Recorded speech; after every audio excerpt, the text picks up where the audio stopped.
And then our next attachment style is avoidant attachment. And this is, again, pretty much exactly what it sounds like. If you have avoidant attachment, then you tend to avoid closeness, emotional intimacy. You value your independence. You find it uncomfortable getting too close to people.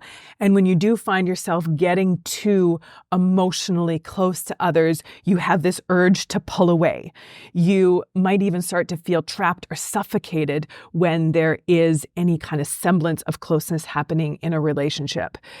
You might really struggle to trust people, and you just have this underlying belief that people aren't trustworthy, that people are going to hurt you, that you eventually will be rejected, that people will lose interest in you. And instead of using that as a reason to pull the person closer, like what happens in anxious attachment, you use that as a reason to push people away, to say, I am not going to let you hurt me. I am going to push you away before you can, which then you literally tend to keep people at arm's length. You tend to keep conversations superficial. You tend to keep relationships on the surface.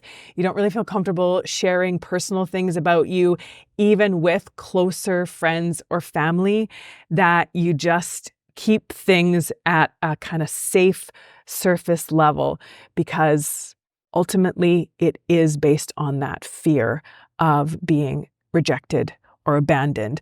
Although on the surface, it can just feel like, whoa, this is too much. This is making me uncomfortable. I don't like this. Why are you smothering me? Why are you expecting so much of me? If you have avoidant attachment, then it might look like you shutting down when your partner or someone close to you, like a best friend, tries to talk to you about their feelings. Or they try to tell you about how something you did impacted them.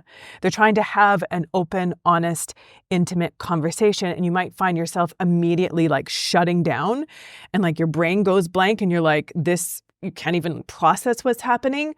Or you might turn it and try to blame them in order to push them away again, because you going into your own vulnerability, you going into your own emotions and what's going on for you either feels very foreign or really uncomfortable.